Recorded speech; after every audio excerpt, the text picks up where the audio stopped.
Hi hello. ഇത് കണ്ടപ്പോൾ തന്നെ മനസ്സിലായിട്ടുണ്ടാവുമല്ലോ, നല്ല സുഖിയൻ്റെ റെസിപ്പിയാണ് കേട്ടോ ഇന്ന് ഇടാൻ പോകുന്നത്. നല്ല അടിപൊളി ടേസ്റ്റിൽ നമുക്ക് സുഖിയൻ വീട്ടിൽ തന്നെ ഉണ്ടാക്കിയെടുക്കാം. അതിനായിട്ട് ചെറുപയർ ഏകദേശം ഒരു 5-6 മണിക്കൂർ വെള്ളത്തിൽ ഒന്ന് കുതിരാൻ വെക്കേണ്ടതാണ്. അതിനുശേഷം നമുക്ക് നന്നായി കഴുകി വൃത്തിയാക്കി ഒരു കുക്കറിലേക്ക് ഇട്ട് കൊടുത്ത് പെട്ടെന്ന് വെന്ത് കിട്ടാനാണ് കേട്ടോ കുക്കറിൽ ഇട്ട് കൊടുക്കുന്നത്. കുക്കറിലേക്ക് ഇട്ട് കൊടുത്ത് അല്പം ഉപ്പും ആവശ്യത്തിന് വെള്ളവും ഒഴിച്ച് ഈ പയറൊന്ന് നന്നായി വേവിച്ചെടുക്കണം. ഇനി ഈ സുഖിയൻ ഉണ്ടാക്കുന്നതിനായിട്ട് ഞാനിവിടെ മൈദയല്ലാട്ടോ എടുക്കുന്നത്, കടല മാവാണ്. ആ കടല മാവിലേക്ക് 2 സ്പൂൺ അരിപ്പൊടിയും 2 സ്പൂൺ പഞ്ചസാരയും ചേർത്ത് നന്നായി ഒന്ന് മിക്സ് ചെയ്തതിന് ശേഷം അതിനകത്തേക്ക് ആവശ്യത്തിന് വെള്ളം ഒഴിച്ച് ഒന്ന് കലക്കിയെടുക്കണം. കട്ടകളൊന്നും കെട്ടാതെ നന്നായി ഒന്ന് സ്പൂൺ വെച്ച് ഇളക്കി നന്നായി ഒന്ന് കലക്കിയെടുക്കുക. ചായക്കട രുചിയിൽ സുഖിയൻ എന്ന് പറഞ്ഞിട്ട് കടലമാവ് എടുത്തത് എന്താണെന്ന് ചോദിക്കരുത്. ചായക്കടയിലെല്ലാം നമുക്ക് എപ്പോഴും കിട്ടുന്നത് മൈദമാവിലാണ്. മൈദയുടെ ദോഷങ്ങളെക്കുറിച്ച് ഞാൻ പറയാണ്ട് തന്നെ നമുക്ക് മലയാളികൾക്ക് ഒരു പരിധിവരെ നന്നായിട്ടറിയാം. അതുകൊണ്ടാണ് ഞാനിവിടെ നല്ല കടലമാവ് എടുത്തിട്ടുള്ളത്. ഇനി നമുക്ക് ഈ സമയം കൊണ്ട് തന്നെ പയറൊക്കെ നന്നായി വെന്ത് കിട്ടിയിട്ടുണ്ട്. ഇനി ഒരു പാൻ അടുപ്പത്ത് വെച്ച് അതിലേക്ക് കുറച്ച് തേങ്ങ ചിരകിയത് ചേർത്ത് കൊടുക്കുക. പിന്നെ ശർക്കര പാനിയും ചേർത്ത് കൊടുക്കാവുന്നതാണ്.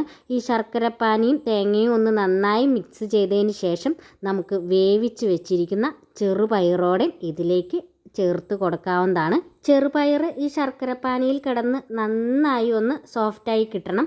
അതുപോലെ തന്നെ ഈ ചെറുപയറിലേക്ക് ശർക്കരപ്പാനിയൊക്കെ നന്നായി പിടിച്ചു വരും.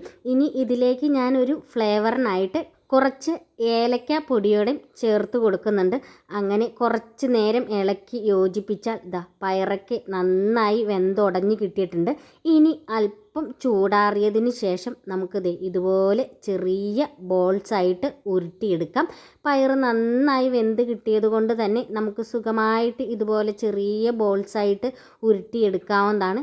ഇങ്ങനെ ചെറുപയർ ഉരുട്ടിയെടുക്കുമ്പോൾ പ്രത്യേകം ശ്രദ്ധിക്കണം, ഇളം ചൂടേ പാടുള്ളൂ. നല്ല ചൂടോടുകൂടി ചെറുപയറിൽ കൈ കുത്തി കൈയൊന്നും പൊള്ളിക്കാൻ നിൽക്കരുത്. അത് നന്നായി ഒന്ന് തണുത്താലും നമുക്ക് നല്ല ഷേപ്പിൽ ഇതുപോലെ ഉരുട്ടി എടുക്കാവുന്നതാണ്. ഞാൻ അങ്ങനെ എല്ലാം ഓരോ ബോൾസായിട്ട് ഉരുട്ടി എടുത്ത് വെച്ചിട്ടുണ്ട്. ഇനി നമുക്കൊരു പാൻ അടുപ്പത്ത് വെച്ച് അതിലേക്ക് നമുക്ക് ഇത് വറുക്കാൻ ആവശ്യത്തിനുള്ള വെളിച്ചെണ്ണയോ ഓയിലോ എന്താണെന്ന് വെച്ചാൽ നമുക്ക് ഒഴിച്ചു കൊടുക്കാവുന്നതാണ്. ശേഷം നമ്മൾ ആദ്യം കലക്കി വെച്ചിരിക്കുന്ന കടലമാവ് ഒന്നും കൂടെ ഒന്ന് ഇളക്കി യോജിപ്പിച്ച് വെളിച്ചെണ്ണയൊക്കെ നന്നായി തിളച്ച് വന്നാൽ ഓരോ ബോൾസായിട്ട് ഈ മാവിൽ മുക്കി നമുക്കിത് വെളിച്ചെണ്ണയിലേക്ക് ഇട്ട് കൊടുത്ത് നന്നായിട്ടൊന്ന് ഫ്രൈ ചെയ്ത് എടുക്കാവുന്നതാണ്. നമുക്ക് ചെറുപയറും ഒക്കെ നന്നായി വെന്ത് കിട്ടിയത് കൊണ്ട് നമ്മൾ ഈ മുക്കി ഒഴിക്കുന്ന മാവ് മാത്രം ഒന്ന് വെന്ത് കിട്ടിയാൽ മതി. അങ്ങനെ ഓരോന്നായിട്ട് വെളിച്ചെണ്ണയിലേക്ക് ഇട്ട് കൊടുത്ത് ഇതൊന്ന് നന്നായി പൊരിച്ചെടുക്കാവുന്നതാണ്. ചൂടായ വെളിച്ചെണ്ണയാണ് നമ്മൾ മാവിൽ നന്നായി മുക്കി ഇതുപോലെ ഒരു സ്പൂണോ എന്തെങ്കിലും ഉപയോഗിച്ച് ഇതിലേക്ക് വെച്ച് കൊടുക്കാവുന്നതാണ്. പിന്നെ തിരിച്ചും മറിച്ചുമിട്ട് നമുക്ക് ഇതൊന്ന് നന്നായി പൊരിച്ച് അതിൻ്റെ ഒന്ന് കളറ് മാറി ഒരു ഏകദേശം യെല്ലോ ഷെയ്ഡായി വന്നാൽ ഈ സുഖിയൻ ഇങ്ങനെ എണ്ണയിൽ നിന്ന് വറുത്ത് കോരി എടുക്കാവുന്നതാണ്.